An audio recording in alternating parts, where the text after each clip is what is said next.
Ok, para ello vamos a hacer lo siguiente. Vamos a fijarnos en la figura 65B.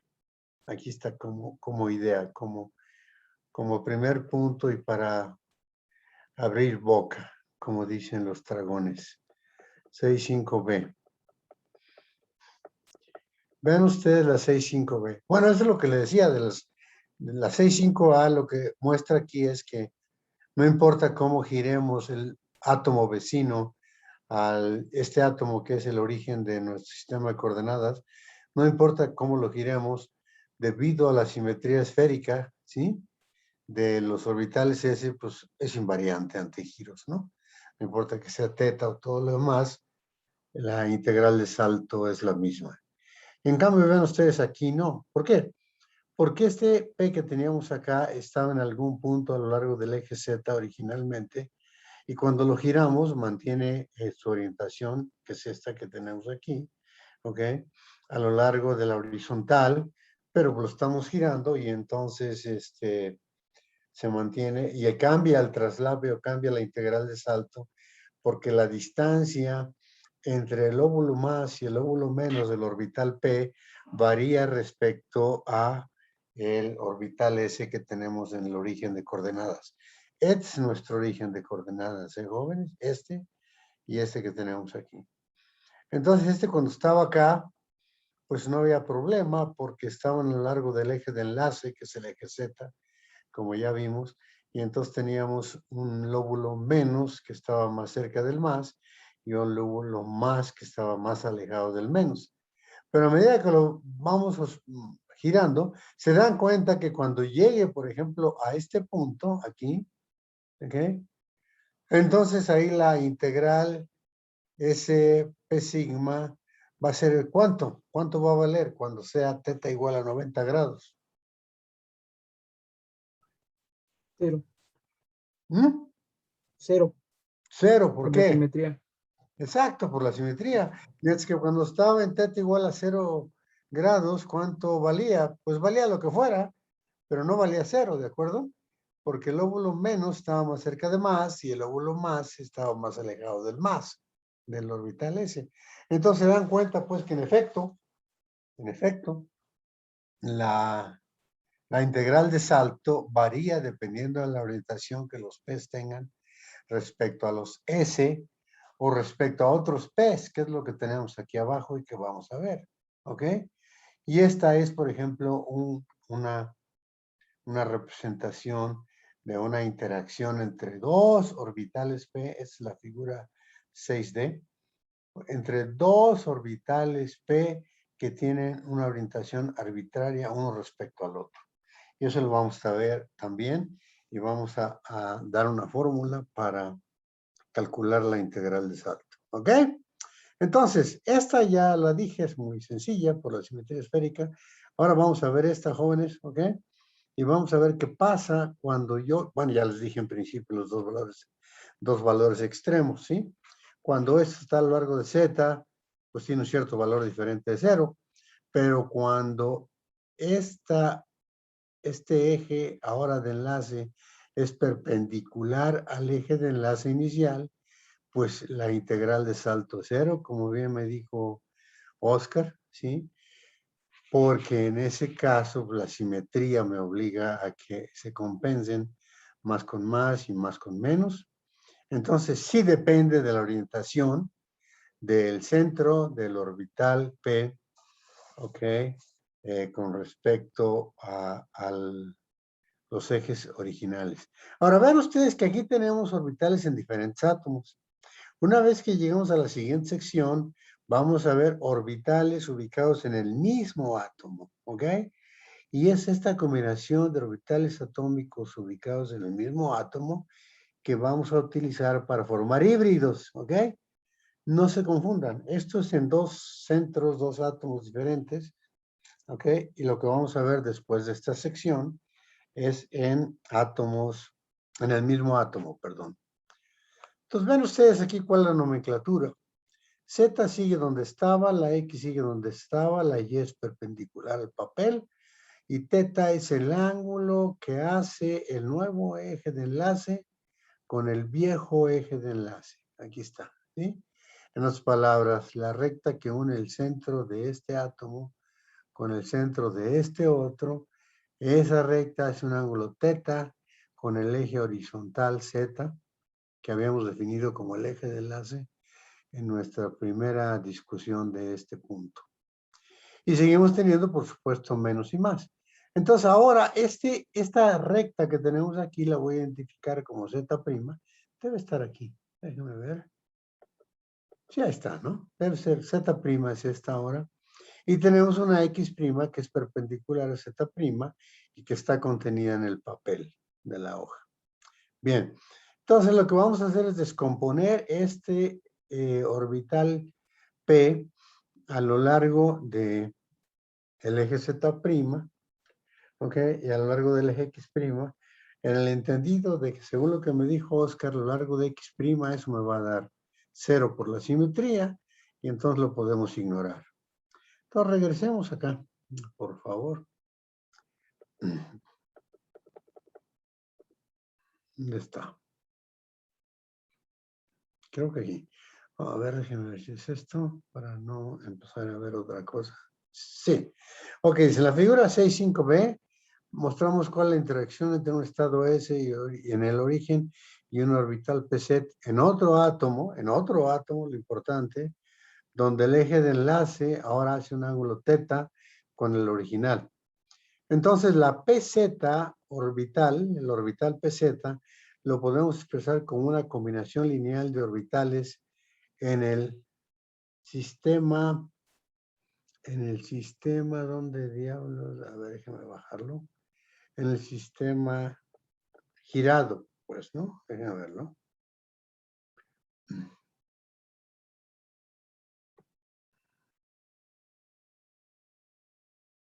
En el sistema, aquí está, 6.5b.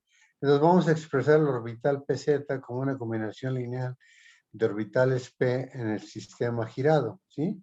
El sistema coordenado girado. Entonces, identificamos el sistema coordenado girado con unas primas, ya lo dijimos antes cuando vimos la figura, tenemos Z' a lo largo del eje de enlace, ¿sí? Pero ahora girado, y X' normal, ¿sí? A ese eje y al Y', que es perpendicular a la hoja de papel, ¿sí? ¿Qué?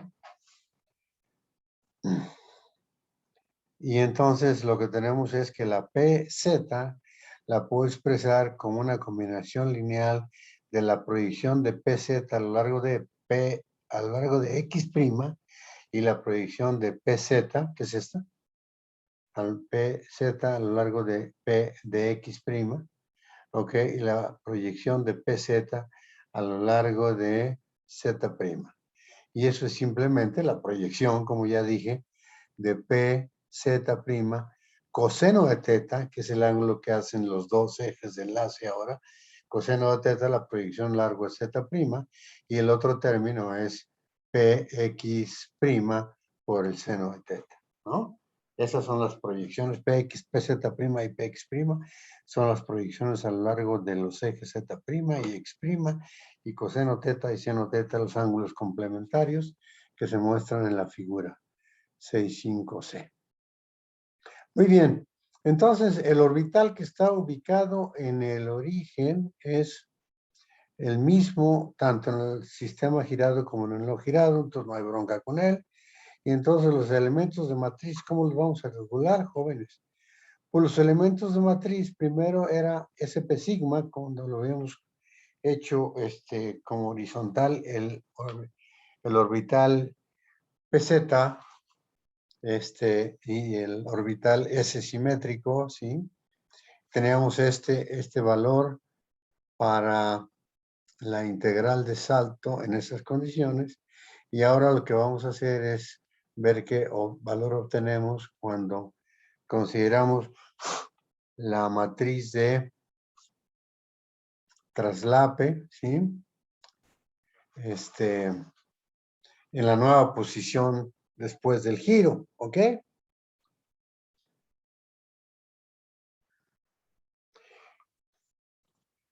Y entonces, como me dijo Oscar, cuando yo considero la matriz de salto que ocurre entre el orbital S y el orbital PX', por simetría, como bien me dijo Oscar, ese va a ser 0, ¿ok? ¿De acuerdo? Y el otro va a ser lo siguiente.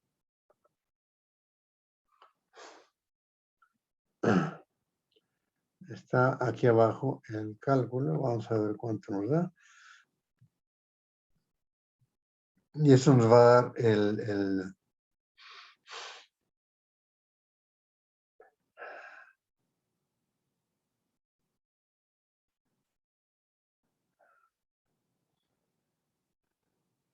y entonces nos queda nada más el orbital que tiene que ver precisamente con el coseno de teta, ¿sí? Y vamos, entonces va a ser, bueno, creo que por aquí debe haber una fórmula, va a ser el valor SP sigma coseno de teta, ¿ok? La integral de traslado. Es decir, va a ser menor que el original, SP sigma. ¿Por qué? Porque a medida que lo roto, a medida que lo giro, ¿sí? Entonces tiende a 0 totalmente, ¿no? Cuando está perpendicular al Z original, pues ahí por simetría, como me dijo Oscar, es 0. Entonces varía desde el máximo valor SP sigma hasta el valor 0 cuando por simetría tenemos que los lóbulos más y menos se cancelan con la integral de traslape del orbitales. Entonces varía desde máximo hasta 0. Es decir, desde SP sigma hasta 0. Y en la variación tiene que ver con el coseno de teta, porque el coseno de teta, cuando teta es igual a 90, creo que es 0. ¿verdad? Yo no me acuerdo de esas cosas. Son muy complicadas para nosotros. ¿ok? Entonces, ahora vamos a considerar, ¿sí? La interacción entre dos orbitales P en átomos vecinos y vamos a hacer el mismo truco. Vamos a resolver los orbitales P paralelos y perpendiculares al eje X y vamos a ver la figura 5D para entender qué es lo que estamos haciendo con eso de que el proverbio chino, y no me refiero a mi amigo Chumín, Andrea, no, pero el proverbio chino dice que una figura dice más que 1000 palabras, ¿ok? Todo el mundo lo aplica, pero nadie lo dice, ¿no? En la figura 6.5D, vamos a ver la interacción entre estos dos P's. No, esta no. Esta ya es la arbitraria. Vamos a estar acá arriba. En la 6.5C, ¿ok? El orbital S.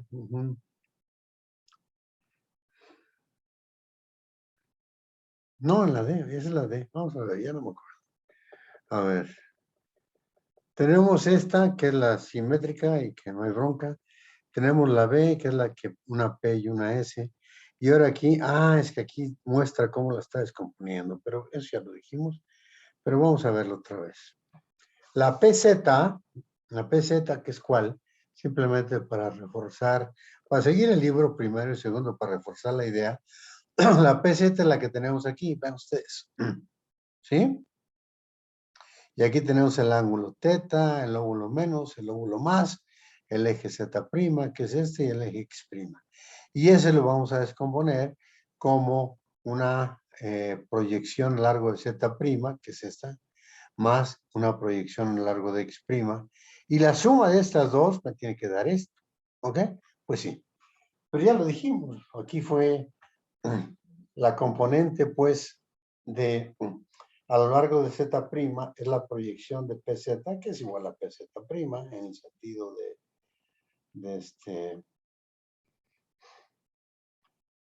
la proyección de a lo largo de esta dirección es PZ' coseno teta, y la proyección de a lo largo de esta dirección, ¿sí?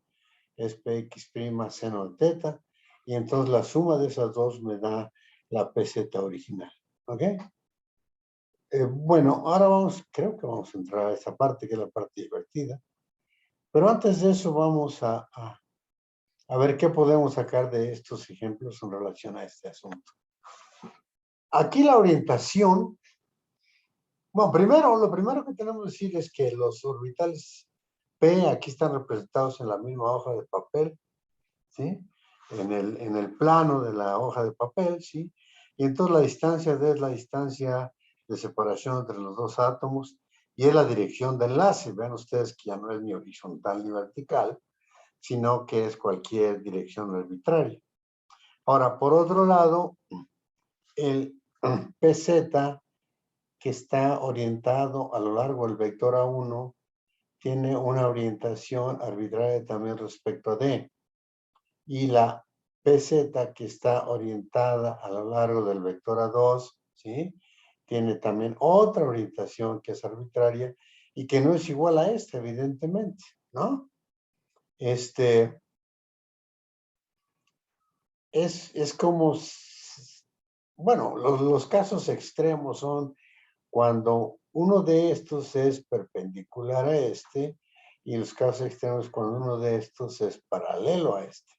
Pero ya sabemos cuánto vale, ¿no? El paralelo es pp ¿sí? Y el perpendicular o cuando están en línea son los pp sigma, ¿ok? Cuando este se pone, cuando lo giro y lo pongo a lo largo de esta línea, pues me quedan los pp sigmas. Recuerden que los sigmas tienen que ver con momento angular cero. Es decir, que un giro de 360 grados o 190 o arbitrario no cambia el valor de la integral de salto. ¿Por qué? Pues porque el momento angular es cero, ¿no? Y tiene simetría el orbital alrededor de la dirección de giro, ¿sí? Pero aquí en general las orientaciones son arbitrarias. Entonces, ¿qué es lo que tendríamos que hacer, jóvenes? Siguiendo este ejemplo. Pues es proyectar este a lo largo de D y perpendicular a D, y proyectar este a lo largo de D y perpendicular a D, y entonces ver las integrales de traslape. Y entonces la integral de traslape total va a ser la suma de las integrales de traslape. ¿Y por qué la suma? Pues porque el resultante, que es este, va a ser una combinación lineal de la proyección sobre D y de la proyección perpendicular a E. Y la combinación lineal es la suma, ¿sí? Y entonces el resultado final, ¿sí? Va a ser que la integral de traslape va a ser la suma de las integrales de traslape cuando este es perpendicular. Bueno, es a lo largo de D respecto a este, y este también es a lo largo de D respecto a este, y el otro es cuando este es perpendicular a D y es perpendicular a D. ¿Ok? ¿Y por qué? Pues porque cuando este es a lo largo de D y este es perpendicular a D, por simetría, ¿cuánto debe darme tú, Oscar? Tú que ya me dijiste. O sea, si el A1 es perpendicular a... Si uno es a lo largo de D, ¿ok? Vamos a hacerlo más explícito, ¿ok? Suponte que yo descompongo los dos a lo largo de D y perpendicular a D. Entonces, a lo largo de D, la integral traslape va a ser diferente de cero, ¿no? Sí, Entonces, el otro que me queda son los perpendiculares, uno a lo largo de D y el otro perpendicular a D. ¿Y ese cuánto va a ser? ahí sería 0. Cero, exacto, por simetría. Y entonces tenemos el otro, que es cuando son paralelos, pero eso también sabemos cuánto vale. Es pppi, ¿de acuerdo? Por lo que vimos anteriormente. ¿Sí? Entonces, vamos ahora a llevar todo lo que dijimos, el rollo que nos soltamos aquí, en la proyección de A1 a lo largo de D, y la proyección de A1 perpendicular a D, y la proyección de A2 a lo largo de D, y la proyección de A2 perpendicular a D, lo vamos a llevar a una expresión vectorial que viene aquí, viene arriba, perdón, ya andaba yo queriendo llegar a los híbridos. Aquí está, ¿ok?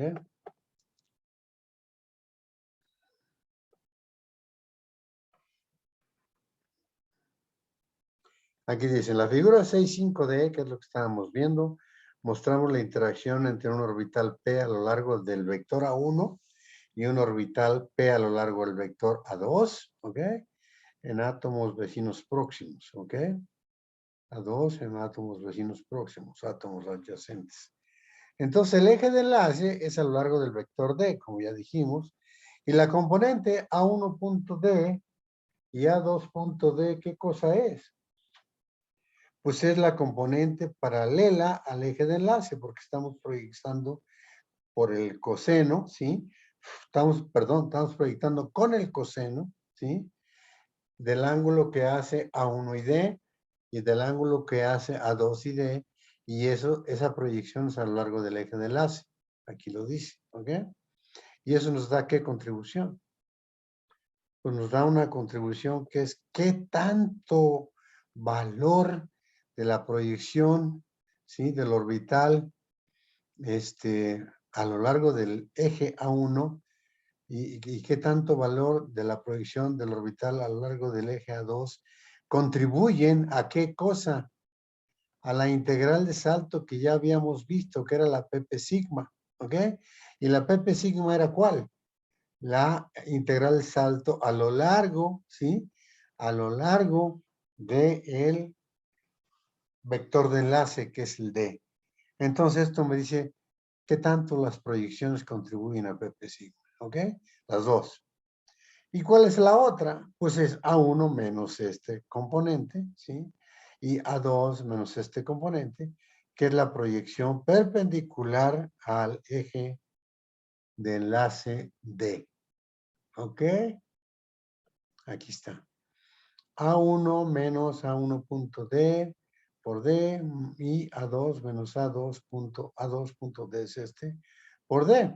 Y entonces, cuando consideramos que es una combinación lineal, lo que encontramos, ¿sí? Es que esto va a ser el coeficiente que me dice qué tanto contribuye la integral de salto PPP, ¿sí? Que son los perpendiculares, recuerden ustedes. Perdón, son las paralelas, recuerden ustedes, ¿sí? ¿Qué tanto contribuyen al enlace debido a este factor de traslape que tenemos aquí, que es la proyección, ¿sí? En las direcciones paralelas a perpendiculares a D y paralelas entre sí, ¿ok? Ok, entonces la total es ¿cuál? Considero los elementos de matriz, bueno, aquí le pone A1, H2. Yo le habría puesto P1, HP2 para enfatizar el hecho que es la integral de salto entre orbitales P, pero bueno, cada quien hace lo que quiera. Pero lo importante es que esto es igual a ¿qué cosa? Pues a la suma, ¿sí? De las proyecciones a lo largo del eje X, que son estas, digo, a lo largo del eje de enlace, que son estas, A1.D, aquí está, A2.D, aquí está, PP sigma, aquí está, este es el valor que habíamos encontrado cuando las orientaciones no eran tan arbitrarias y eran muy sencillas, y esta cuando es no la proyección sobre D, sino la proyección perpendicular a D, que es el vector en la dirección de enlace, que es A1 menos A1.D por D, ¿sí? Y A2 menos A2.D por D, ¿sí? Es vean ustedes que es vector producto escalar, pues, punto, que tenemos aquí, porque aquí tenemos vectores. Multiplicando, ¿a quién, jóvenes? Pues a la contribución, ¿sí?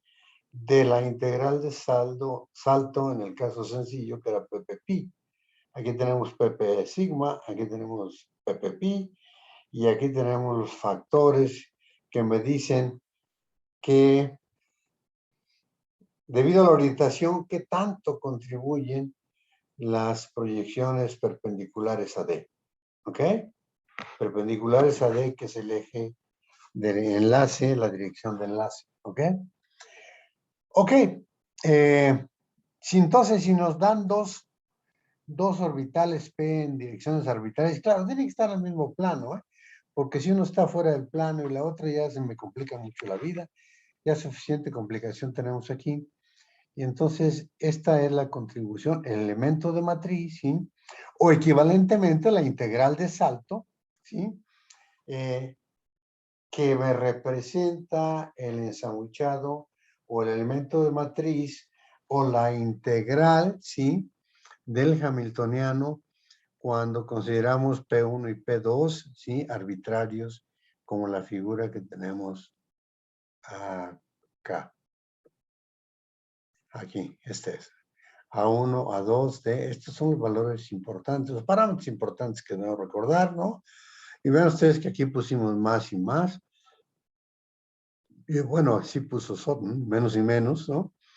Y entonces hay que tener cuidado también con el signo de los lóbulos, porque lo que representa es la posibilidad de que en ciertas orientaciones, si la simetría lo permite, hagamos la contribución igual a 0. Ok, vamos a repasar la figura 6.5 porque es importante. La 6.5a es la interacción SS sigma entre los dos orbitales S en átomos adyacentes, ¿ok? Y esa me va a dar, ¿qué cosa, jóvenes?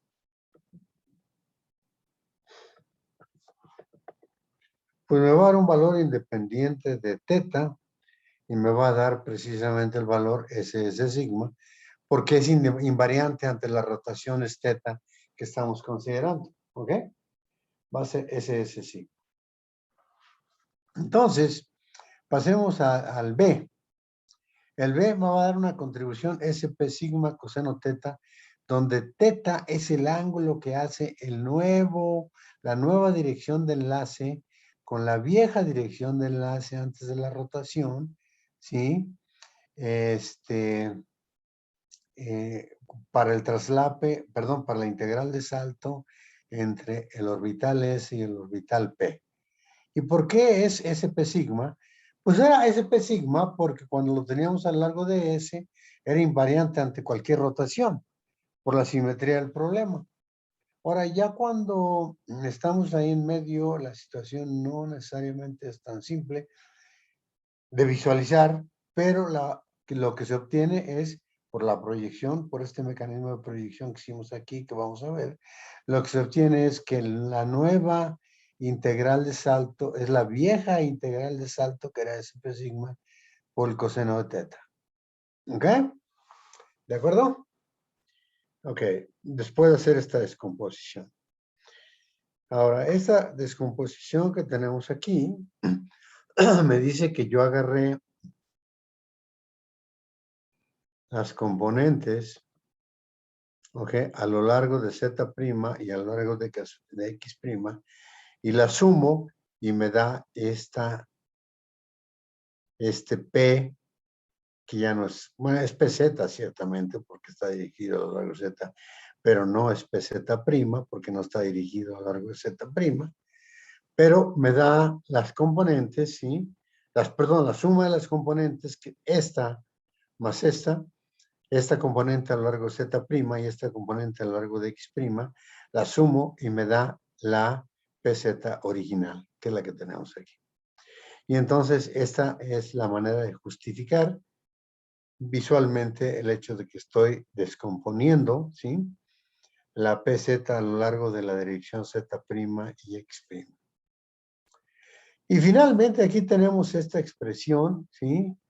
Para dos orientaciones arbitrarias entre sí y arbitrarias con respecto al eje de enlace, que es el eje D, ¿sí? Y que tipificamos como orientados a lo largo de A1 y a lo largo de A2, donde A1 y A2 están en un plano junto con D, ¿ok? Para simplificarnos la vida. Y entonces, después de analizar en términos vectoriales las proyecciones de cada uno de los orbitales a lo largo de D y perpendicular a D, llegamos ¿a dónde, jóvenes? Llegamos a esta expresión que está aquí abajo. Que insisto, no, que está ahí arriba. Bueno, abajo de la página anterior.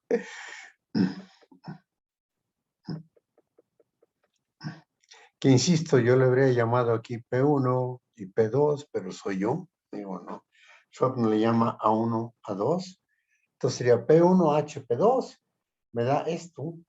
Y esta es la contribución proporcional de la integral de salto PP sigma, que era cuando el orbital, ¿sí?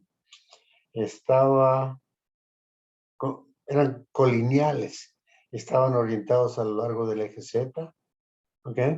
Y esta es la contribución porcentual, el coeficiente me da el porcentaje, ¿sí? de la contribución PPP, que es cuando los dos orbitales P son paralelos, ¿sí? Y entonces el momento angular es diferente de 0, es igual a 1, y por eso estamos representando con la letra pi. ¿Ok? Entonces, si hay preguntas hasta aquí, vienen. Si no, pasaremos ahora a los híbridos.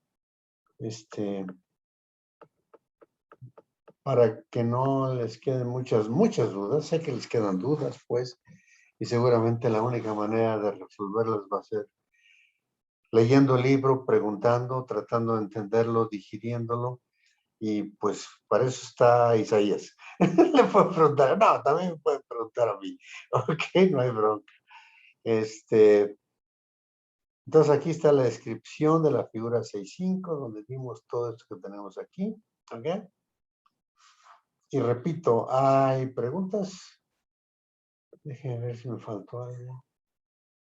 No, pues dice que la dependencia angular de las integrales de salto SP y PP son las que dan lugar al enlace direccional de materiales enlazados tipo SP, como es el carbono, el silicio, el germanio. El estaño, más o menos, porque tiene ahí ciertas peculiaridades, ¿sí? Y ciertamente el plomo ya no tanto, porque es metal, no es un semiconductor. ¿Preguntas? No, doctor. Hasta ahorita no. ¿No? ¿No? Angie, ¿no tienes dudas, corazón?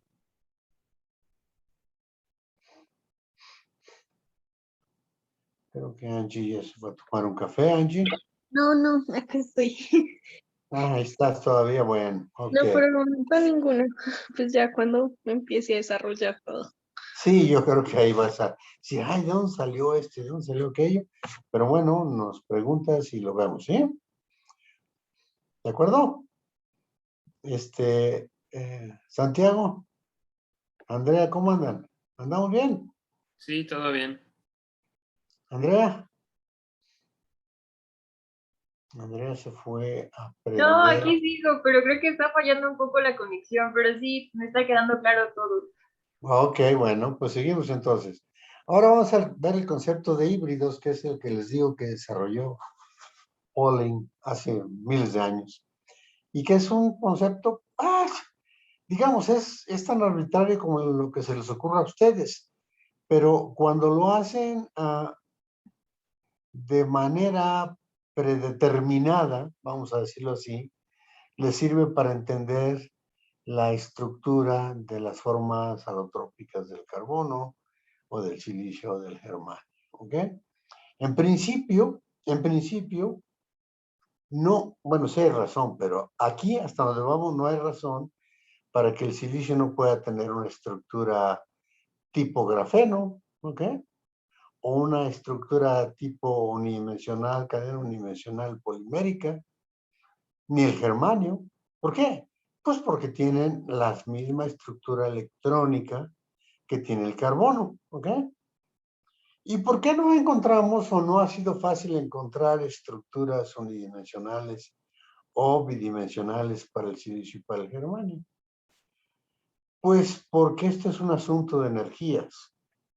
Y para que esas estructuras sean estables, tienen que tener energías, al menos localmente, que son energías mínimas para las estructuras unidimensionales o bidimensionales. Y entonces lo que ocurre es que el silicio y el germanio no tienen esos valles de energías mínimas, ¿sí? Para esas estructuras uni y bidimensionales. En cambio, el carbono sí las tiene.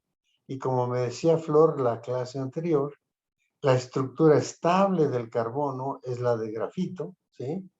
En el sentido de que un diamante, y se los dije a ustedes, dénselo a su chica muy rápidamente porque si no se va a degradar en algo así como 10 millones de años y se va a convertir en un grafito vil y vulgar. Y todo lo que hayan pagado por un diamante, pues se va a volver nada, porque el grafito es muy barato, ¿ok? Hasta lo usamos en los lápices, imagínense, ¿no? Entonces, pues es muy, muy barato, ¿no? Pero con esto lo que quiero decir es que en principio yo podría hablar de híbridos SP, y ahorita voy a decir SP2, y voy a decir qué quiere decir eso, y SP3 en silicio y en germanio. Lo puedo hacer. Puedo hacer todo el proceso que tenemos aquí. Aquí no se especifica que es para carbono. Lo puedo hacer para silicio y para germanio. Pero el problema es que esos no son estables. Aunque tengo que decirles que yo cuando jugaba con los el código Materials Studio, que Andrea conoce, por supuesto, y ya no se diga, nuestros alumnos lo conocen muy bien, Flor, Oscar y Gerardo. Cuando yo jugaba con ese en la prehistoria, cuando tenía de alumno a Fernando Álvarez, yo fui capaz de generar estructuras unidimensionales de silicio y germanio, pero para eso se requieren condiciones especiales externas, ¿ok? Y lo dejé ahí guardado en alguna de las múltiples computadoras que tenemos, ¿ok? Y a lo mejor algún día de estos me regreso a jugar con esas posibilidades y ver qué tanta diferencia energética hay entre un silicio SP3, es decir, tetraedral, y un silicio SP2, es decir, hexagonal o planar, ¿ok? ¿Cuál es el valor de la diferencia energética y cómo puedo compensarla para generar, ¿sí?, a temperatura ambiente y a presión atmosférica para generar estructuras uni y bidimensionales? Pero eso lo haré algún día, cuando encuentre algún chico que le interese hacer esto, ¿no?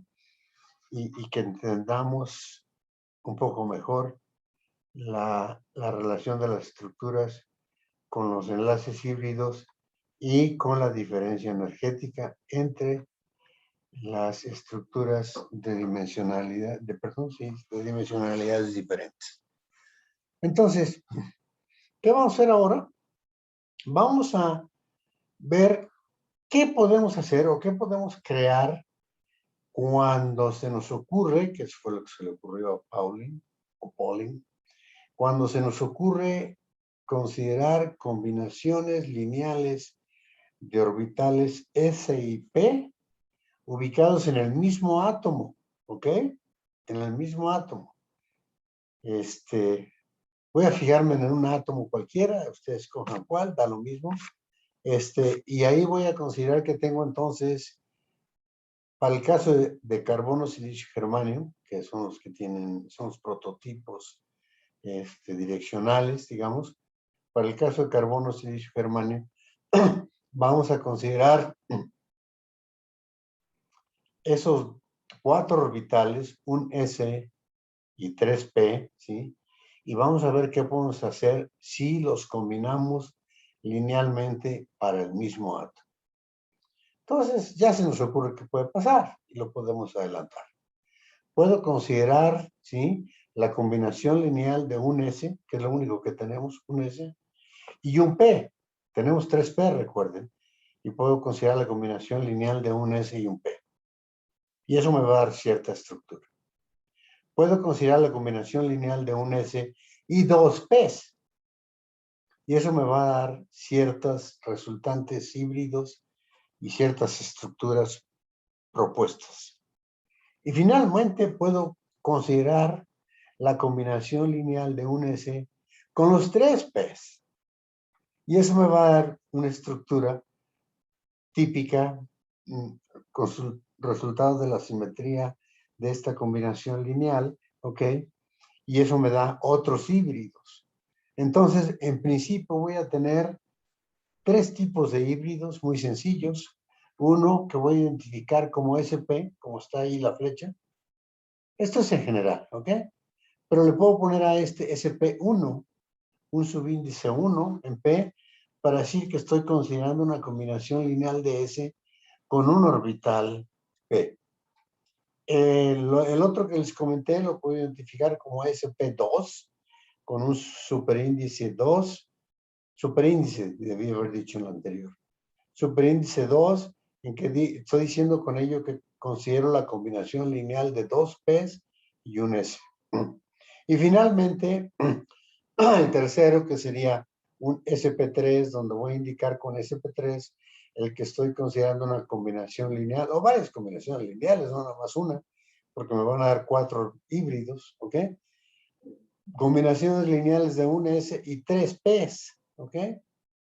Pero aquí vamos a hablar de híbridos SP simplemente para describir a todos ellos de manera genérica y vamos a decir que la construcción de los híbridos SP se basa en 2 principios importantes. El principio de, vamos a ver el nombre que le dan los químicos, ¿sí? El principio de máximo traslape, aquí está, se conoce como el principio máximo traslape. ¿Y cuál es el principio máximo traslape? Que no importa qué combinación lineal de S y P yo considere, ya sea que considere un S y un P, un S y 2 Ps, y un S y 3 Ps, lo que voy a tratar de buscar es que haya un traslape máximo entre los híbridos ubicados en diferentes átomos. ¿Por qué?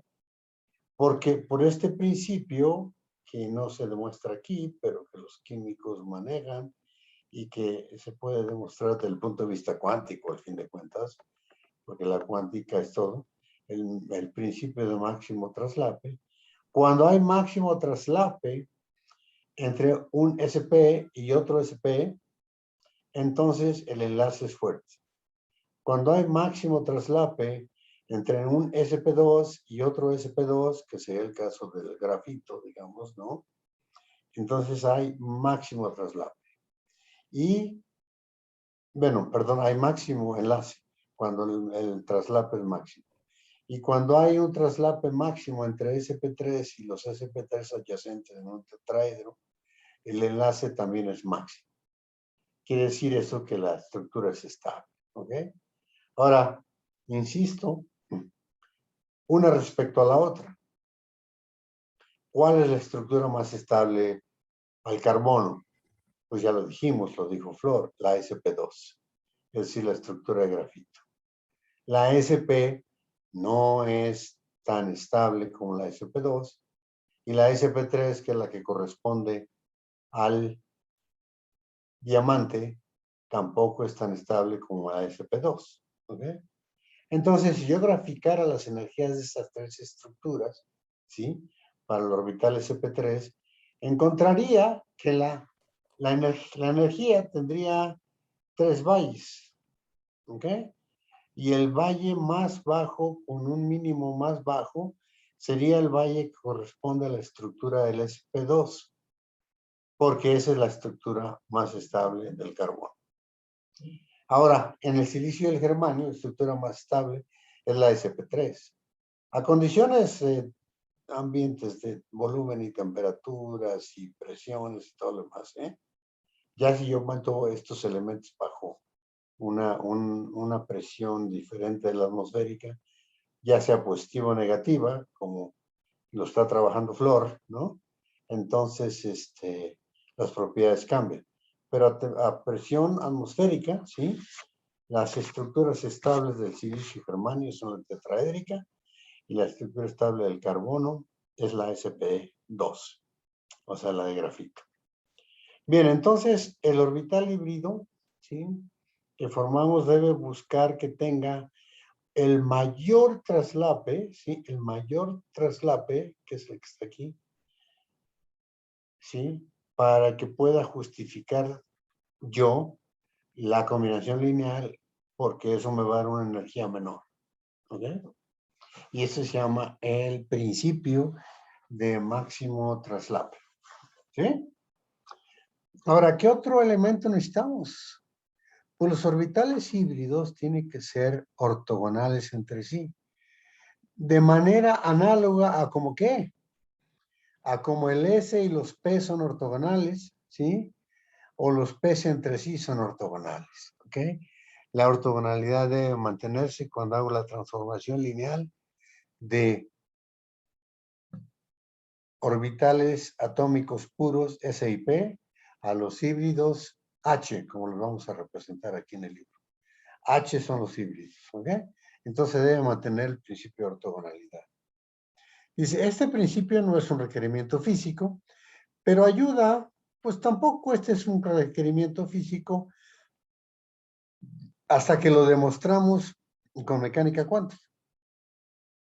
Y una manera trivial de hacerlo, tanto para Andrea como para nosotros que tenemos el código, es meter, ¿sí?, un material a la computadora, picarle el botón verde, ¿no?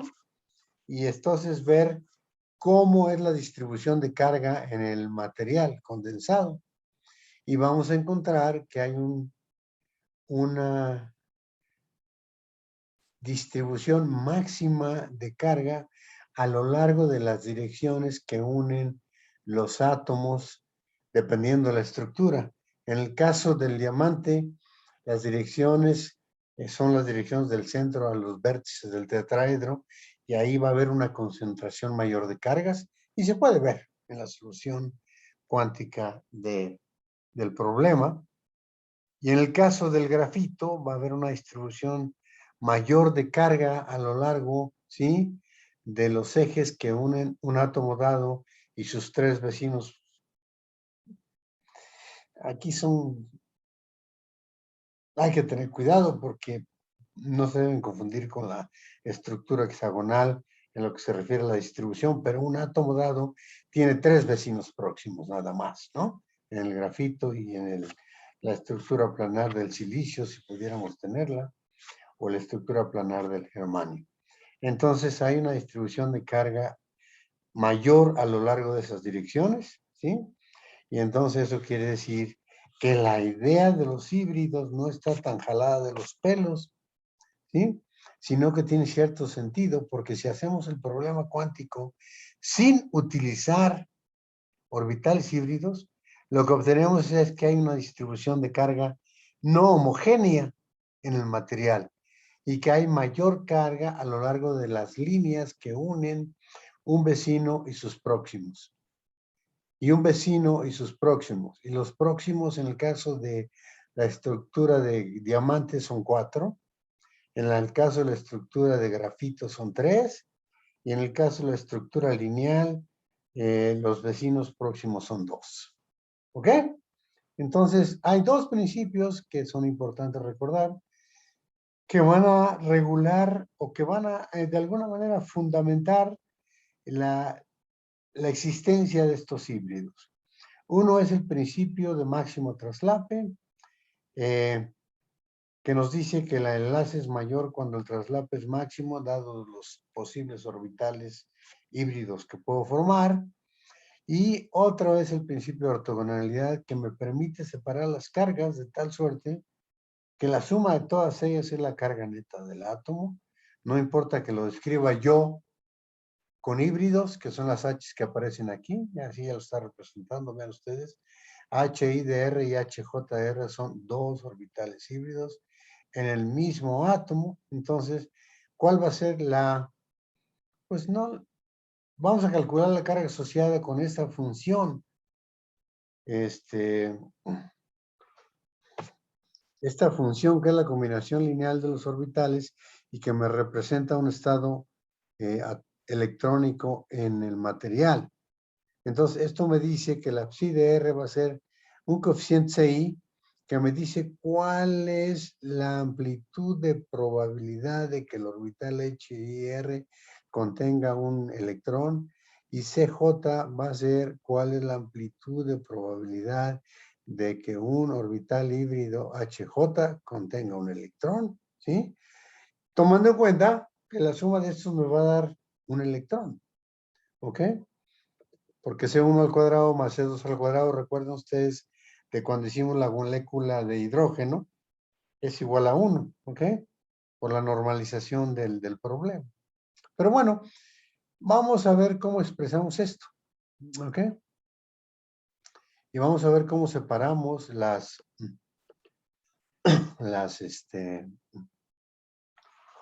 contribuciones, ¿sí?, en cada uno de los orbitales H1 y H2. Bueno, aquí los tenemos en general, ¿eh? Tenemos HI, HJ, ¿ok? Pero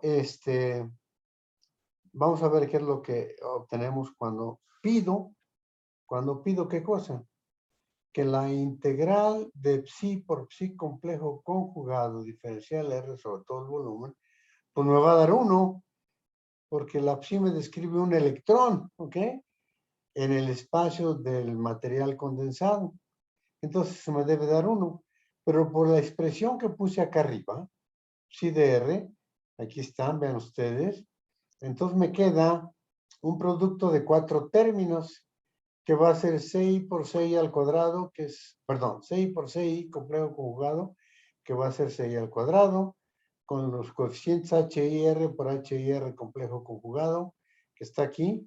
Luego lo mismo para la HJ, y me va a dar CJ por CJ complejo conjugado, que es CJ al cuadrado, por la integral de HJR complejo conjugado por HJR. Y luego los términos cruzados, jóvenes, que es HI-HJ con CI-CJ, y luego HJ-HI con CJ-CI, que es la que tenemos aquí abajo, donde la operación de conjugar es en H's diferentes. La operación de conjugar aquí es en HIR y la operación de conjugar aquí es en HJR. Pero sí, como propusimos, los híbridos tienen que ser ortogonales, ¿ok? Entonces yo puedo, de una buena vez y para siempre, decir que el producto HIR complejo conjugado HJR va a ser igual a 0 porque es ortogonal a este, ¿ok? Y lo mismo para este, y entonces ya nada más me queda este término de aquí arriba, ¿ok? En que me dice qué cosa, si estos están normalizados, me queda 6 al cuadrado más CJ al cuadrado, pero esta suma tiene que ser igual a 1. ¿Por qué? Porque eso me dan la probabilidad total de encontrar a un electrón en alguna parte del material. Y ese es 1. O lo encuentro, o 0, si no, no existe, ¿no? Pero como sí existe, entonces lo que me va a dar esta suma es igual a 1. Entonces, ¿qué es lo que estoy diciendo con todo este rollo? Que si HIR y HJR son ortonormales, ¿ok? Son ortogonales por un lado para que me den 0 y normales para que esto de acá me dé 1, ¿ok? Entonces las dos integrales últimas son 0 y las primeras son igual a 1. Este es 1 y este es 1. Y entonces me queda la suma, como ya lo dije 20 veces, CI al cuadrado más CJ al cuadrado y eso va a ser igual a 1 porque esta integral es igual a 1, que es la densidad de probabilidad de encontrar el electrón en algún lugar del universo. ¿Ok? Y entonces me queda que CI cuadrada más CJ cuadrada es igual a 1. Y esto me dice, ¿ok? ¿Cuál es la densidad de probabilidad de encontrar el electrón en el híbrido HI? Y esta es cuál es la densidad de probabilidad de encontrar el electrón en el híbrido HJ. ¿Ok? Ahora, vamos a hacer ya cosas más específicas. Sí. Vamos a pensar en la combinación lineal.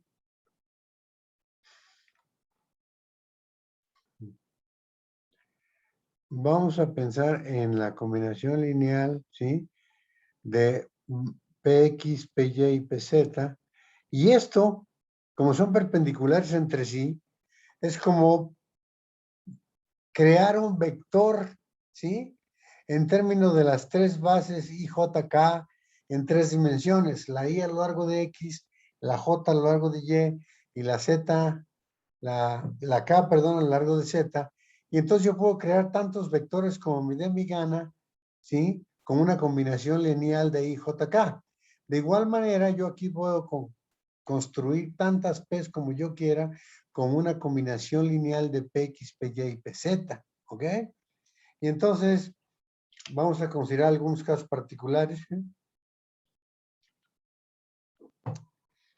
Es la combinación lineal de un S con un P, que voy a identificar como P1. Vamos a ver la parte aquí del texto para irnos con el texto. ¿Ok? Supóngase que quiero un orbital P en el plano Z igual a 0. ¿Ok? El plano Z igual a 0 es ¿cuál, jóvenes? Pues es el X y Y, ¿no? ¿De acuerdo? El plano Z igual a 0 es el X y Y. ¿De acuerdo? Entonces, Y vamos a buscar lo que tenga un ángulo teta respecto al eje X, como se muestra aquí en la figura 6,6, que debe ser esta que está aquí abajo, 6,6, ¿ok? Pues este va a ser simplemente Px coseno teta. Otra vez veo la componente a lo largo de X y la proyecto sobre esta dirección, ¿ok? Y luego Py por el seno de teta, veo la componente del orbital P a lo largo de esta dirección y la proyecto sobre esto. Y la suma de estas dos, la suma de la proyección de la componente a lo largo de X sobre el eje punteado, más la suma de la proyección de la componente en Y sobre el eje punteado, pues me debe dar el orbital P que estamos buscando, ¿no? Y a eso lo voy a tener aquí expresado como Px coseno teta, que es la proyección de la componente aquí, Px, y Py seno de teta, que es la componente Py proyectada sobre la dirección punteada, y eso me debe dar el orbital que andamos buscando. Un orbital que estoy fijando yo arbitrariamente con una orientación teta, ¿no? No hay bronca. Pues teta puede ser la que sea. ¿Qué pasa cuando teta es igual a 0?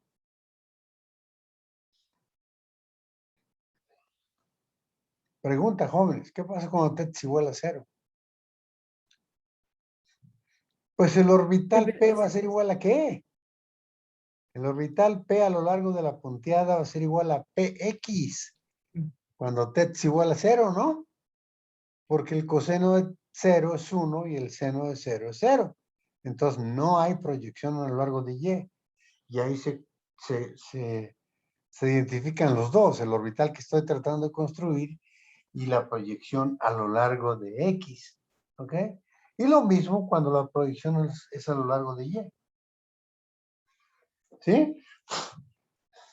Bueno, aunque no me contestaron, pero supongo que más o menos están entendiendo. Y deseo que estén entendiendo. ¿Ok? Un orbital normalizado P en el plano Z igual a, pues ya lo dije todo este rollo, va a ser Px coseno teta, ahí está, más Py seno teta. Ahora vamos a regresar acá. ¿Qué pasa si tengo nada más, ok? Si tengo nada más dos orbitales híbridos, quiero construir dos orbitales híbridos en el mismo átomo, es importante, ¿eh? Todos lo estamos haciendo para el mismo átomo, ¿ok? Entonces, ¿cómo voy a construir dos orbitales híbridos? Pues los voy a construir a partir de una combinación lineal de un orbital S y un orbital P, el que ustedes quieran, da lo mismo, ¿no? Y creo que aquí le llama P1 este cuate, sí, P1 en general, ¿sí? Para decir, bueno, pues es el que ustedes quieran, y este otro P2 que tenemos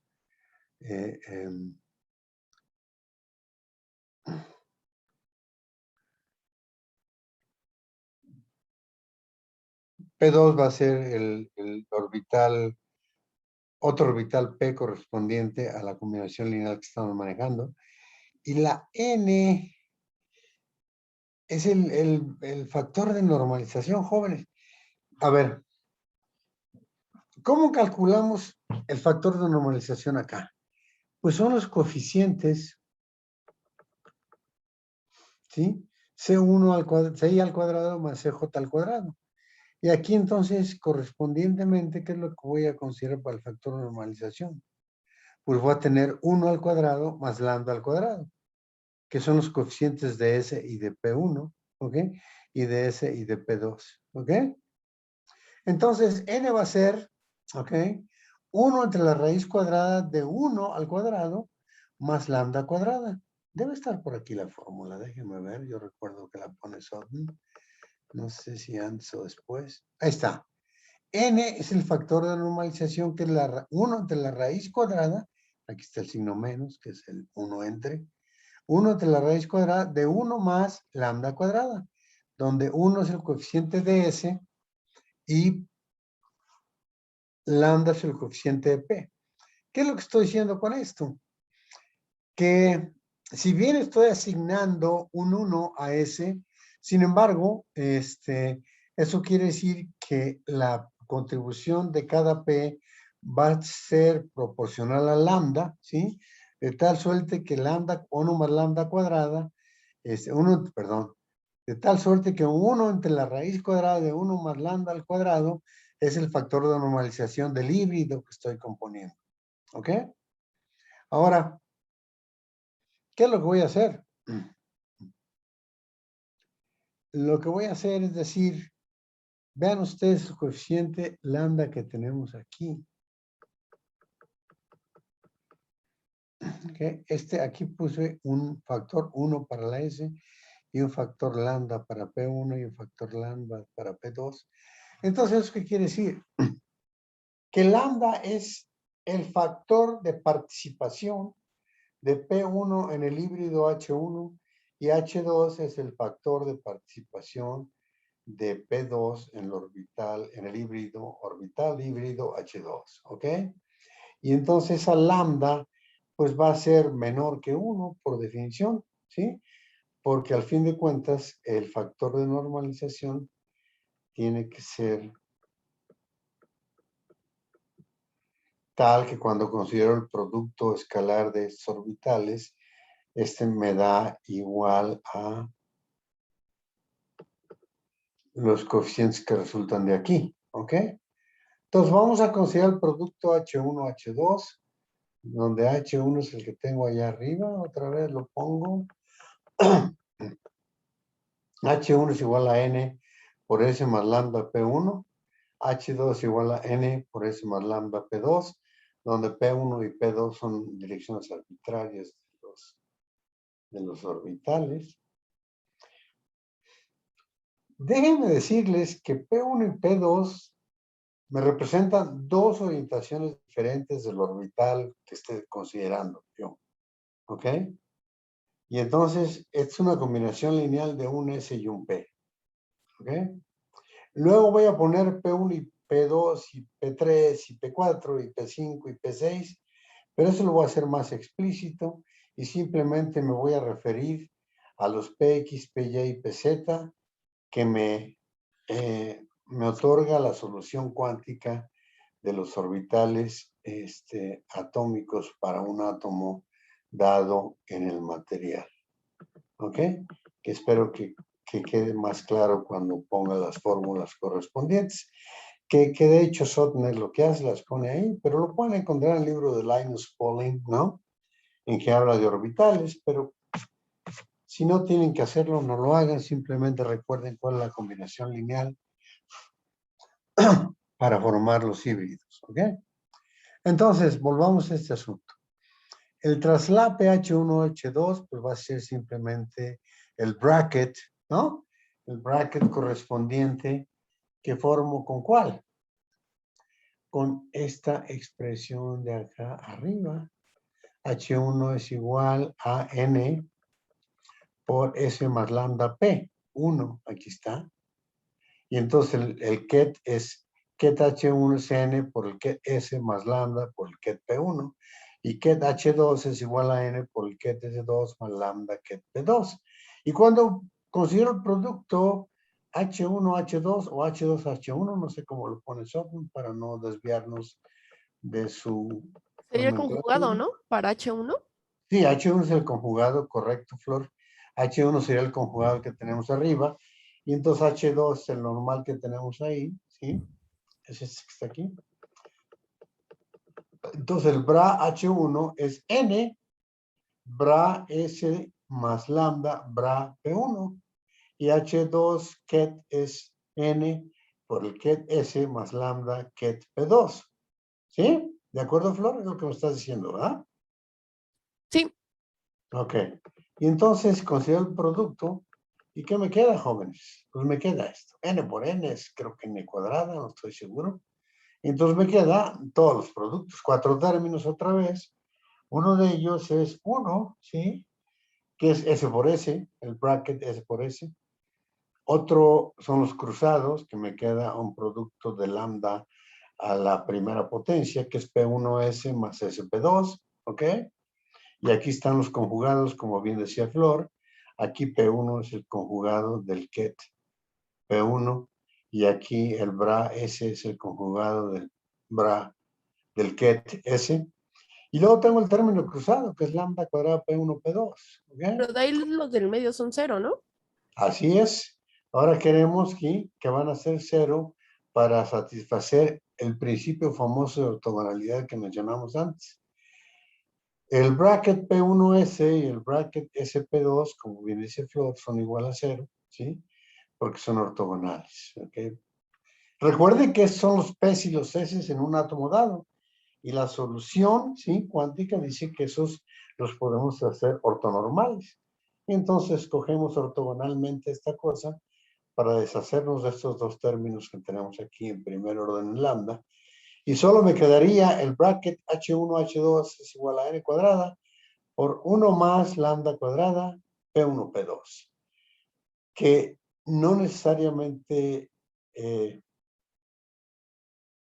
estamos escogiendo una dirección específica, sino que está en cualquier dirección, ¿no?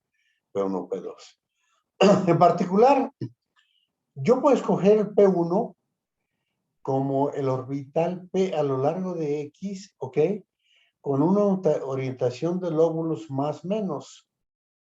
Pero también puedo escoger el P2 como el orbital PX a lo largo del eje X con los lóbulos invertidos.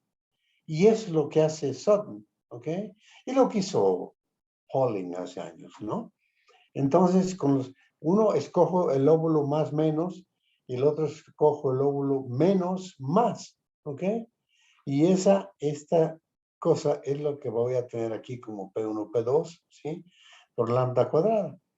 Pero de cualquier manera, P1 y P2 aquí me van a dar igual a 1, ¿sí? Perdón, igual al coseno del ángulo que forman 1 y 2. Pero si son a lo largo si son a lo largo de X ambos, entonces, ¿cuál va a ser el bracket P1, P2? Pues va a ser o más 1 o menos 1, ¿sí? ¿Y por qué va a ser más 1 o menos 1? Porque cuando yo considero que P1 y P2 tienen la misma orientación, pues es la proyección del lóbulo más con el lóbulo más y lóbulo menos con el lóbulo menos, ¿sí? Y entonces eso, menos por menos me da más y más por más me da más, creo. Y entonces eso, la suma debe estar normalizada y me da igual a 1, ¿sí? Y entonces, cuando yo tengo la otra, tengo menos por más y más por menos. Y también, si me olvido del signo, me queda que es igual a 1, pero con un signo menos.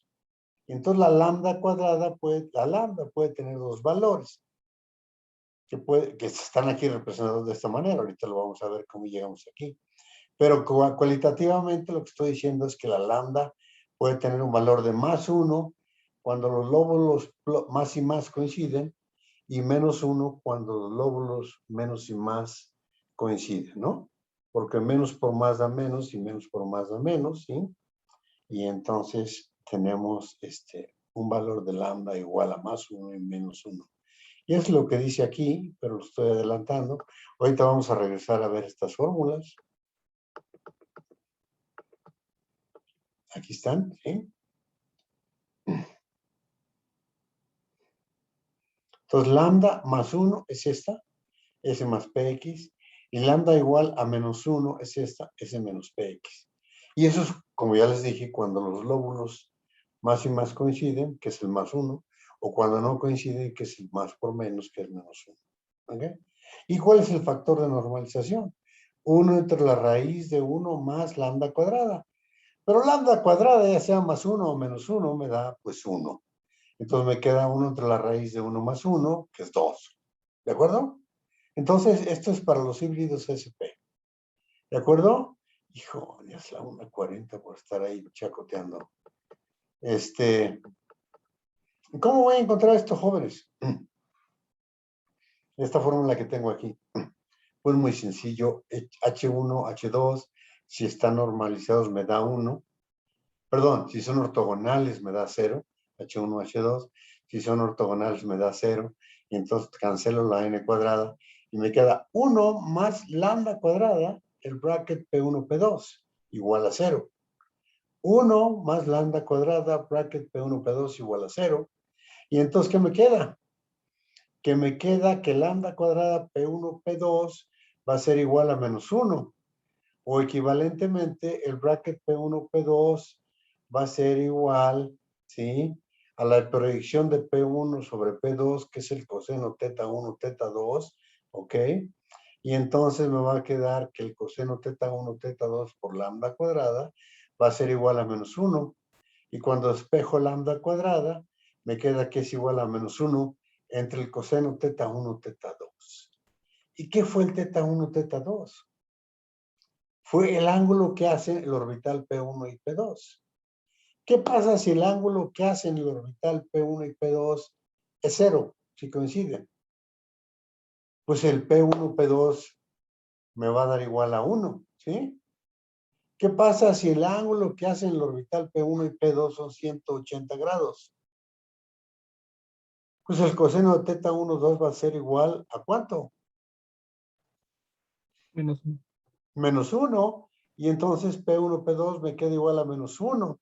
Pero vean ustedes que aquí en la ecuación que deduje rápidamente aquí en el manejo del idioma, como 1 más lambda cuadrada coseno teta 1, 2 igual a 0, yo despejé la lambda cuadrada y me quedó un valor, ¿qué jóvenes?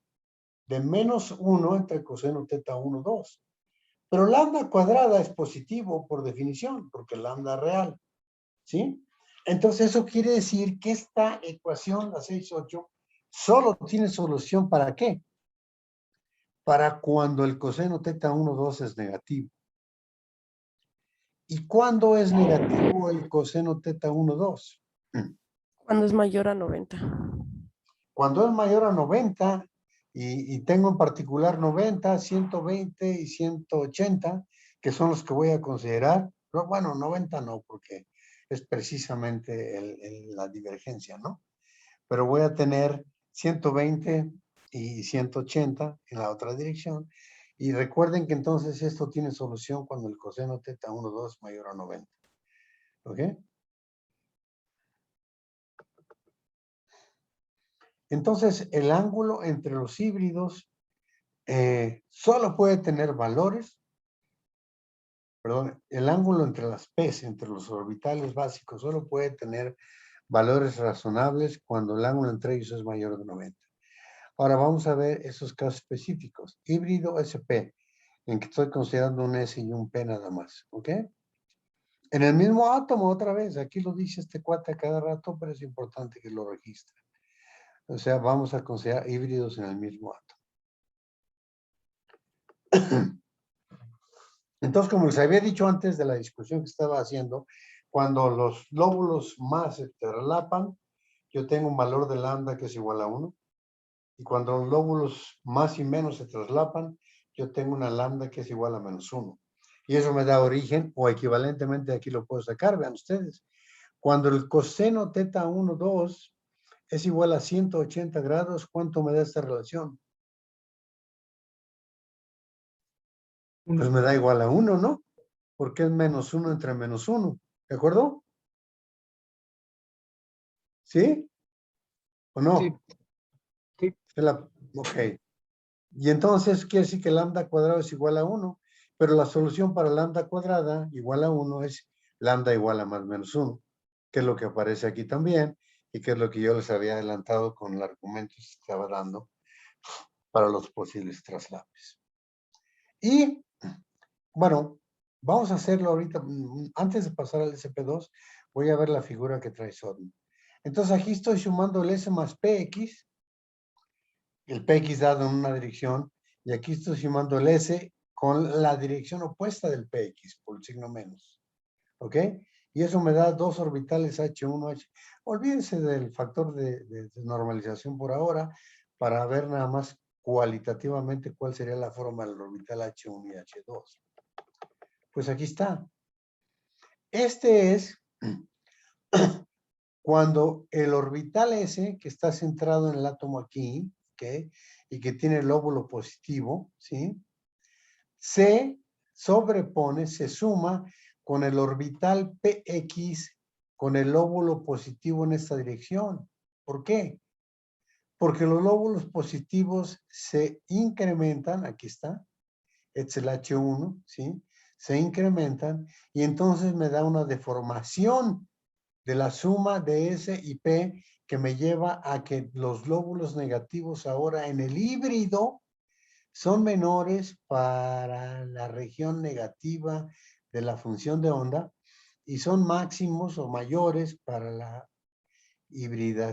para la superposición positiva del lóbulo positivo del P y el lóbulo y la estructura positiva del S. ¿Ok? Entonces, uno de los orbitales H1 es este que tengo aquí, ¿ok? Menos aquí, muy chiquito, y más acá, más grandote para el H1. ¿Y cuál es el H2? Pues es el S menos PX. ¿Y qué quiere decir el menos PX? Que estoy cambiando, ¿sí? La posición del lóbulo positivo y el lóbulo negativo, ¿ok? Y entonces el lóbulo positivo va a quedarme a la izquierda, ¿sí? Que sumado con el lóbulo totalmente positivo del S hace que a la izquierda yo tenga ahora un valor mayor, ¿sí? Para el híbrido, ¿sí? Y a la izquierda del átomo que estoy considerando y un valor menor para el híbrido a la derecha que estoy considerando. Resumiendo, ¿qué es lo que estoy diciendo con esto? Lo que estoy diciendo es que de dos orbitales S y PX, ¿ok? Yo construí dos híbridos, H1 y H2, con una asimetría, ¿sí? Resultado del factor lambda, que es la participación de P con el orbital S, ¿sí? Y entonces tengo una mayor amplitud de probabilidad en el caso de H1 a lo largo de la dirección positiva de las X y una mayor, ¿sí? Amplitud de probabilidad con el H2 a lo largo de la dirección negativa de las X. ¿De acuerdo? Y entonces este es el híbrido H1, deformado ya porque es la suma de S más PX, y este es el híbrido H2, deformado porque es S menos PX. ¿Ok? El menos cambió la orientación de los lóbulos y me los puso del otro lado. Vean ustedes aquí. Eso quiere decir que si yo tuviera otro átomo por aquí, bueno, aquí no, pero un poco más acá, y también considero los híbridos H1 y H2 para este átomo, pues la probabilidad es que haya un traslape muy fuerte, ¿sí? Del H1 de este átomo con el H2 del otro átomo, ¿sí? Y eso hace que el enlace sea fuerte y que entonces tenga una probabilidad alta de tener una deformación de los orbitales atómicos para formar híbridos para justificar la estructura estable de una cadena lineal de átomos de, por ejemplo, carbono. ¿Ok? Entonces me vengo acá de una buena vez y ya casi para revisar otra vez de las fórmulas, pero ver esto que tenemos aquí, me vengo acá. ¿Qué pasa si ahora sumo dos P's? ¿Sí? Entonces si sumo una S y dos P's, voy a tener tres híbridos, H1, H2, H3, y vean ustedes que la orientación, ¿sí? Es 120 grados diferente a la orientación a lo largo de X. O sea, el híbrido H2 ahora está orientado en la dirección 120 grados con respecto al híbrido H1 y el H2 ahora está orientado 120 grados con respecto al H2 y entonces el H3 tiene también una orientación de 120 grados con el H1. Ahorita vemos las fórmulas, ¿ok? Pero recuerden esto. Y entonces, este es el máximo lóbulo, más, y estos son los lóbulos mínimos, menos, menos, por la manera como yo construí, ¿qué cosa, jóvenes? Por la manera como yo construí las sumas de, de los orbitales S y P. Y equivalentemente, cuando sumo una S y tres P's, tengo estos orbitales que están aquí, híbridos, ¿ok? Pero aquí ya el ángulo teta no es tan fácil porque el ángulo teta era o 180 aquí en la A, ¿ok? 180 aquí en la A o 120 en la B, ¿ok? Pero eran en el plano, ¿sí? Y aquí ya ven ustedes, si yo tengo por acá otro átomo y hago también, considero la hibridación, puedo poner el H1 del átomo 1 sobrepuesto al H, a ver, voy a tener aquí un átomo. Voy a hacer el H a lo largo de X, el otro átomo, y entonces van a traslapar aquí. Pero entonces tengo que considerar otro átomo a lo largo de esta dirección y no puedo considerar un átomo a lo largo de esta dirección porque el traslape no sería máximo. Entonces yo pongo un átomo aquí y entonces el menos H1 estaría en esta dirección y tendría yo un traslape máximo, pero los otros átomos vecinos próximos de este tengo que ponerlos a lo largo de esta dirección y a lo largo de esta dirección. Y entonces eso me da una estructura ¿de qué tipo? Me da una estructura hexagonal, ¿ok? Y esta es la estructura que tendríamos para el grafito en una capa de grafito, ¿ok? Tenemos 3 vecinos próximos para un átomo dado, ¿ok? Y el otro átomo vendría aquí, entonces yo estaría traslapando el menos H2 de este átomo, ¿ok? Con este de aquí, y el menos H3 de este átomo, perdón, el menos H3 del átomo acá abajo, con este de aquí, y entonces me da una estructura, ¿sí? En que este tiene solo 3 vecinos próximos, que es este y este de acá, ¿ok? Y entonces eso me da la estructura de una capa de grafito o del grafeno, que es una sola capa, ¿sí? Pero deben preocuparse ustedes por otra cosa. ¿Qué pasa con los demás orbitales atómicos cuando consideran nada más híbridos de un S y un P? ¿Dónde están los P, o que si es el PX, dónde están el PY y el PZ? ¿Dónde quedaron? Pues el PX para este átomo, digo, el PX está aquí, perdón, el PY para este átomo va a estar aquí, en esta dirección, ¿ok? Y el PX va a estar aquí, el PY, perdón, va a estar aquí en esta dirección. Y el PZ va a ser perpendicular, ¿sí? Al plano. Entonces, ¿qué quiere decir? Que la preferencialidad del enlace va a ser a lo largo de esos lóbulos que son acentuadamente más grandes, ¿ok?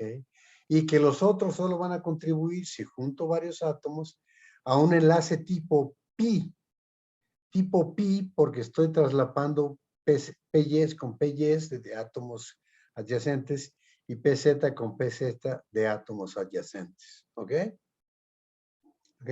Acá, ¿qué pasa con el otro P? Porque aquí utilicé 2 P's para esta combinación. ¿Ok? Pues aquí tenemos un S y 2 P's. Y para el otro átomo tendré un S y 2 P's. Y entonces me queda un P libre aquí y otro P libre acá.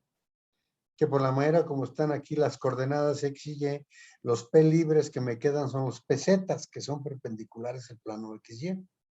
Y esos PZs también se van a traslapar mínimamente, pero, ¿sí?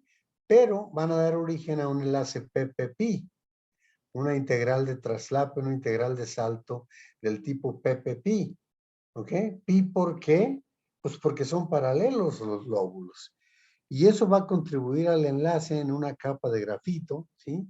Y eso puede explicar por qué, ¿sí? Es más estable bueno, no, puede dar una idea, no puede explicar. Puede dar una idea de por qué es más estable el grafito que el diamante. Pero la realidad es que es por los niveles energéticos que calculamos cuando hacemos el cálculo de la estructura electrónica del grafito y del diamante, y la energía de esa estructura es menor que la energía de esta, cuando los átomos que estamos considerando aquí son carbonos. ¿Ok? Cuando son silicios, no. Esa estructura no tiene una energía menor que esta, sino que esta tiene menor que esta y entonces el silicio es tetraedral. Y aquí lo que tenemos, jóvenes, cuando combinamos ya les dije, una S y los 3 P's. Porque una S más 3 P's me da 4 orbitales y aquí tengo 4 híbridos que son H1, H2, que es este que tengo acá. Déjenme subirlo. H1, que es este que sale aquí a lo largo de este eje, H2, que es este que está acá, H3 y H4. O sea, 4 orbitales, un S y 3P, se convirtieron en 4 híbridos, un H1, H2, H3 y H4, ¿ok? Orientados a ángulos que son de 109 grados y hacemos lo siguiente. Ahora vamos a regresar acá arriba. Hijo, ya son las 1:56, man. Vamos acá arriba. Aquí tenemos S más PX y S menos PX para H1 y H2. Bueno, nos seguimos un poquito después. Ahora aquí ya tenemos otra cosa, ¿ok? Mezclamos un orbital S con 2 orbitales P y dejamos el tercer orbital P sin cambios. Y entonces formamos 3 híbridos equivalentes. El contenido de cada híbrido es 1/3 para el S, ¿sí? ¿Por qué? Porque vamos a tener 3 P's, ¿no? Digo, perdón, 2 P's, ¿sí? Entonces tenemos 3 orbitales general, un S y 2 P's. Entonces cada uno va a contribuir con 1/3. Y entonces lo que tenemos es que el factor de normalización es 1 entre 1 más lambda cuadrada es igual a 1/3. Y de aquí puedo despejar que lambda, aquí está, ¿no? Lambda cuadrada, 1 más lambda cuadrada va a ser igual a 3, ¿no? Y entonces lambda cuadrada va a ser igual a 3 menos 1, que es igual a 2. Y lambda va a ser la raíz de 2, ¿ok? Entonces los cosenos que tenemos son coseno teta igual a menos 1 entre lambda cuadrada menos 1/2, que es 120 grados, jóvenes, ¿no? 120 grados, ¿ok? O sea, el coseno teta igual a menos 1/2 me da 120 grados, ¿no, Flor? Que es lo que me habías dicho tú, ¿no? Entonces los híbridos que tenemos aquí están en el plano XY y se escriben de esta manera, ¿ok? No lo deduce Sutton, pero está en otros libros de química cuántica, lo pueden buscar si quieren, pero lo importante es que se den cuenta de esto. El H1, que está a lo largo del eje X, pues es la combinación nada más de S con el PX. Pero el H2 y el H3, que están a 120 grados con el H1 y con el PX, pues tienen componentes de PX y PY, aquí están. Y tienen componentes de PX y PY, aquí están. Y entonces va a ser S menos PX entre 2 a la 1/2, más 3 a la 1/2 PY entre 2 a la 1/2, entre 3 a la 1/2. Lo pueden hacer, lo pueden calcular tomando en cuenta todo lo anterior, pero yo les sugiero que lo recuerden más bien, que vean cuál es la fórmula esta. Y el H3 es menos y menos, y este es menos y más que tenemos aquí. Y entonces finalmente, vean ustedes esta que pusimos aquí, 1 entre 1 más lambda cuadrado va a ser igual a 1/3 para 3 orbitales, un S y 2 P's. ¿Qué pasa cuando tengo 4 orbitales, un S y 3 P's? Pues esto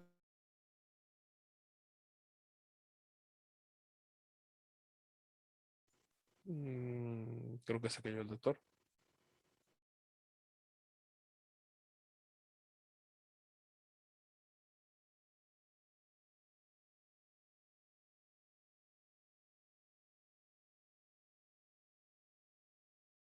coseno es menos 1/3. Ok. Ah, es que lo tenías programado hasta las 2, Isaías, ¿no? No, se me fue el internet. Ah, se te fue el internet. Ah, Sí, se fue la luz un instante y pues se apagó el modem.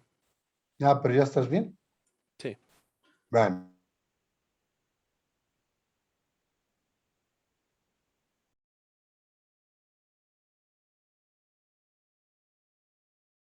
Y lambda cuadrada es igual a 3, y lambda, el coseno de teta 1, 2 es igual. El coseno del ángulo teta va a ser igual a menos 1/3. Y eso me da que el ángulo teta 1, 2 es 109 grados. ¿Qué es el ángulo teta 1, 2? Es el ángulo que hacen dos híbridos, el híbrido 1 y el híbrido 2, o el 2 o el 3, y el 3 el 4, el 4 y el 1. Y esos son 109 grados. Y de 109.49, de hecho, creo que es. ¿Ok? Y entonces eso me da que los 4 híbridos para el caso SP3 están orientados, ¿sí? Uno con respecto al otro a un ángulo de 109 grados en 3 dimensiones. Y es un tetraedro. Fíjense que aquí pone como referencia el McWinney Sí, chéquenlo, ahí viene. Yo tengo libros en algún lado. Y ahí viene en la descripción de estos y cómo calcular, si quieren, ¿sí? Los coeficientes de la función. Resumiendo,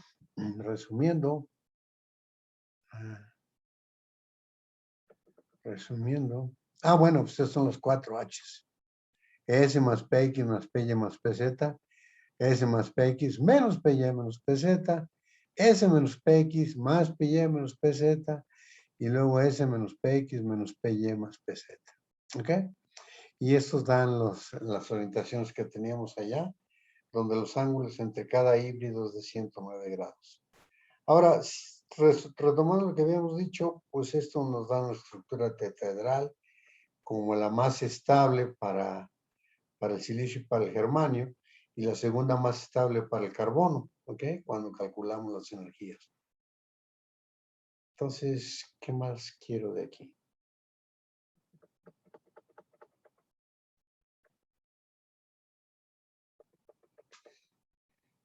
Ok, vamos a hacer esto. Creo que es la parte última ya. Ahorita ya nos vamos a comer, jóvenes, déjenme ver. Esto ya no lo vamos a ver porque queremos ver los otros capítulos, como les dijo Isaías. Pues si alguien quiere leerlo por cultura general, vean esto que es muy interesante también. Y hay unos métodos, bueno, uno es el método que usamos nosotros, que es meter la información de la estructura y cuántas orbitales vamos a considerar en esta aproximación de cálculo cuántico con códigos,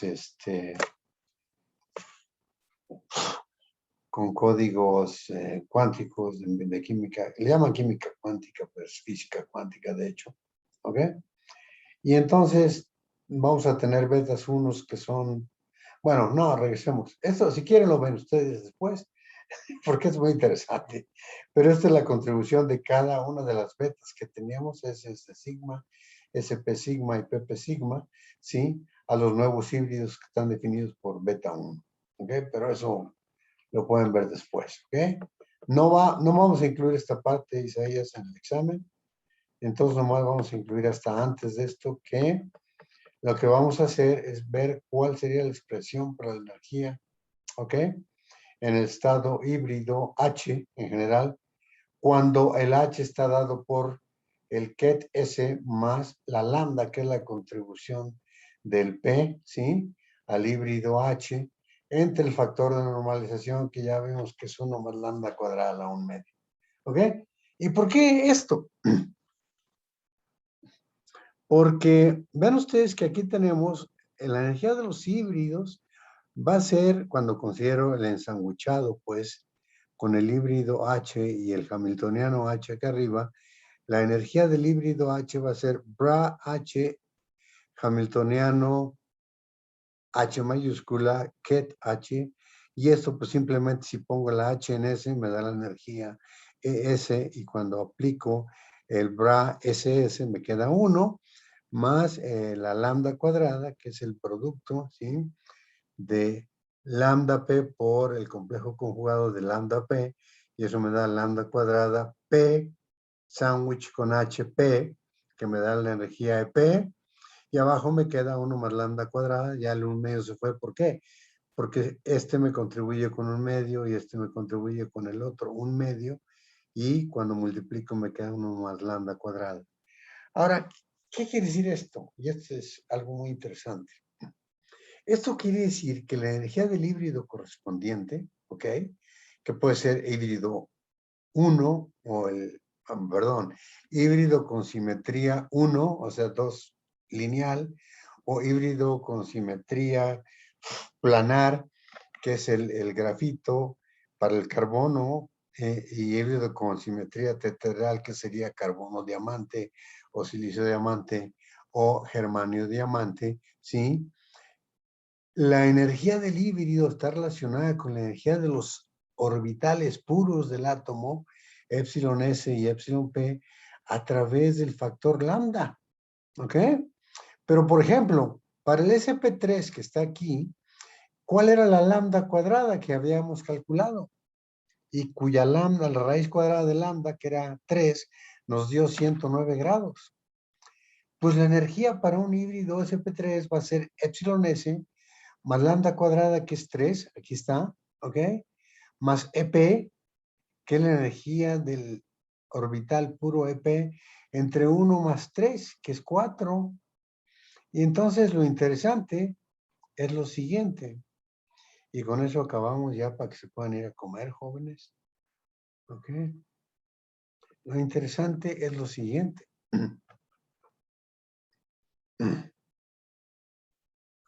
Entonces, si ocupamos, dice, los 4 SP3, que son los híbridos a lo largo de las líneas que unen el centro con los vértices del tetraedro, ¿sí? Si ocupamos, perdón, si consideramos lambda cuadrada igual a 4, aquí me queda S más 3EP. Pero ¿por qué ya no aparece el 4 aquí? Pues porque como voy a poner un electrón en cada uno de esos híbridos, ¿por qué razón? Porque el número de electrones con los que empecé eran 2 electrones en el orbital S y 2 electrones en el orbital P para la estructura de silicio, porque los más energéticos son los 3S y los 3P, recuerden ustedes. Y ahí tenemos 2 electrones en el 3S y 2 electrones en el 3P, ¿ok? Y tendríamos un cuarto, ¿sí? Un cuarto de todos estos que tenemos aquí en cada uno de los híbridos, de tal suerte que cuando yo multiplico por 4 me queda S más 3EP, ¿sí? Y el 4 se me desaparece, ¿sí? Y la energía sería S más 3EP. Entonces, la energía del híbrido va a ser S más 3EP, ¿ok? Ahora, dice, ¿qué pasa si consideramos el átomo libre de silicio? O sea, hay 2 electrones en el orbital S, que es lo que ya dije, y 2 electrones en el orbital P. Y entonces la energía asociada es 2 veces la energía del S más 2 veces la energía del EP. Pero en el híbrido, la energía va a ser epsilon S más 3 epsilon P. Y entonces cuando comparamos estas dos expresiones, ¿qué es lo que pasa? Que aquí una S se cancela con esta ES, ¿sí? Y me queda una epsilon S. Y 13P se cancela con 12P y me queda una epsilon P. Entonces, las energías ES más 13P es diferente de 2ES más 12P por este factor EP menos ES. Porque si yo le sumo esta EP menos CS a esta expresión, vean ustedes, EP menos CS más 2CS más 12P, ¿qué me da? Pues me da 13P más una ES, que es la energía que tengo acá. Entonces la diferencia entre esta energía del átomo solo y esta energía del átomo en materia condensada es una energía de magnitud EP menos ES. Y esta energía le vamos a llamar la energía de promoción. Y esto quiere decir que es la energía que necesito para promover un electrón del estado S a este electrón en el estado P. Y entonces hacer la combinación lineal de los 3P con 1S y llevar a los híbridos. Y entonces, eso quiere decir, ¿sí? Que hay un balance entre las dos energías, entre la energía de promoción y la energía que se gana asociada cuando se hace el enlace entre los 4 híbridos que teníamos ahí. Si la energía, el balance de energía es bueno, es decir, si la energía resultante es menor en la materia condensada, perdón, cuando combino los 4 híbridos comparado con la energía atómica 2S más 2P del átomo libre, eso quiere decir que la estructura, ¿sí? Que la estructura condensada tiene menor energía que la de los átomos libres y por tanto se va a formar el material. Entonces, esta diferencia EP-S es muy, muy importante porque es la que me define cuál hibridación va a ser estable y cuál no, que es lo que decíamos antes. Para el caso del carbono, EP-S también es favorable para que se forme el grafito, pero EP-S no es favorable para que se forme una estructura planar de silicio o de germanio. ¿Ok? Entonces piensen un poco en esto y aquí lo vamos a parar y dense cuenta pues que esto todo es un balance de energías, ¿no? Y que las energías, si son favorables para que la energía de proporción, que es EP-S, sea beneficiada con la energía que calculamos con los híbridos que tenemos aquí, entonces, en otras palabras, si la energía del híbrido es menor, se va a formar el material. Y si la energía del híbrido es mayor, para una lambda dada que tengamos ahí, no se va a formar el material. ¿Ok? Entonces, en silicio, ¿sí? S más 12P, ¿sí? Va a ser no favorable y por tanto no se va a formar una estructura de silicio planar, ¿ok? Donde combine yo un orbital S con dos orbitales P, ¿ok? ¿De acuerdo? Y lo mismo para un silicio unidimensional. Para temperatura y presión normales, ambiente, ¿ok? Entonces ahí le paramos, jóvenes, porque si no ya son 2:15 y si no se me van a morir de hambre. Piensen en esto y si tienen dudas, volvemos sobre ello, pero yo aquí le paro tú, Isaías, y entonces nomás incluye esta parte para el examen, lo otro no. Y si quieren leer lo demás, bienvenidos, porque es muy, muy interesante lo que sigue para silicio, y para germanio y para carbono, pues son los elementos que están en el grupo 4, la tabla periódica. ¿Preguntas?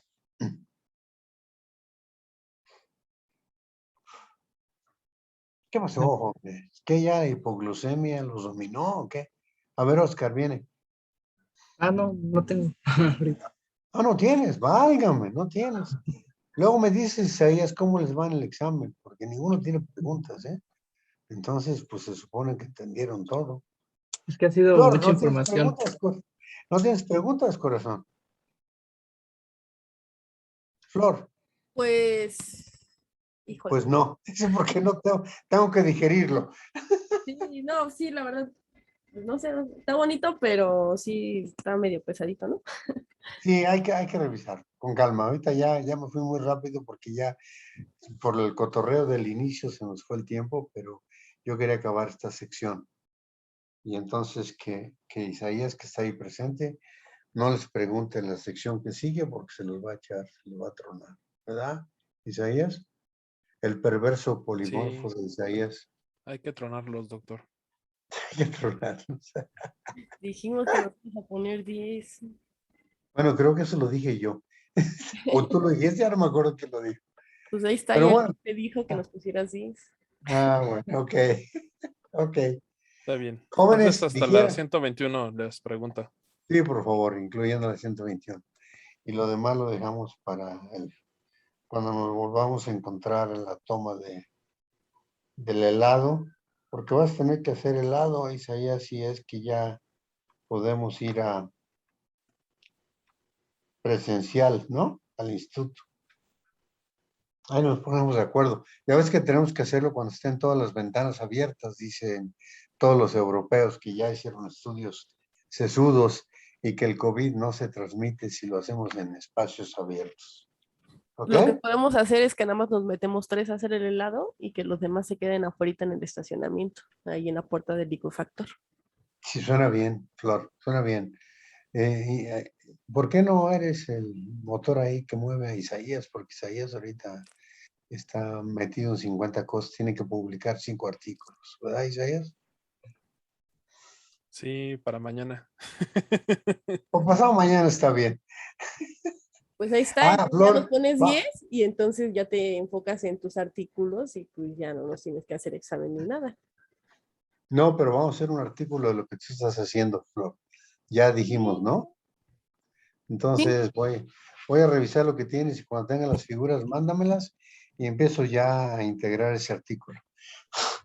Sí, ¿De acuerdo? sí, si quieren le puedo ir mandando las figuras de los estados de los cristalinos, Sí, por favor, y las de estados y todo lo demás, ¿no? pero le mando así Bueno. como las teníamos, las expandidas y las comprimidas, o cómo las quiere. ¿O le No, puedo- nomás expandidas, primero expandidas, porque el enfoque que vamos a dar al artículo es ¿cómo se llama? De estructuras expandidas, porque la morfo lo corriste con la estructura expandida, ¿no? Ajá, Ajá. Y entonces ya te dio la estructura que minimiza la energía, ¿no? sí, Bueno. No, mándame las expandidas nada más, que son ¿qué? ¿105, 110, 115? ajá. ¿O son más? No, No, nomás nada esas más son son. esas. Ándale pues, mándame esas y las empiezo yo ya a integrar en el paper, ¿ok? Y luego las platicamos. ¿También quiere las RDFs que le enseñé ayer? Sí, yo creo que sí. Ok, Yo creo que sería bueno. Bueno, el cristalino es muy sencillo, no tiene ningún chiste, pero en el amorfo sí puede ser útil, ¿ok? está bien. Ándale pues. ¿Preguntas, jóvenes? Sigues grabando, Sai. Andrea, que estás trabajando con silicio.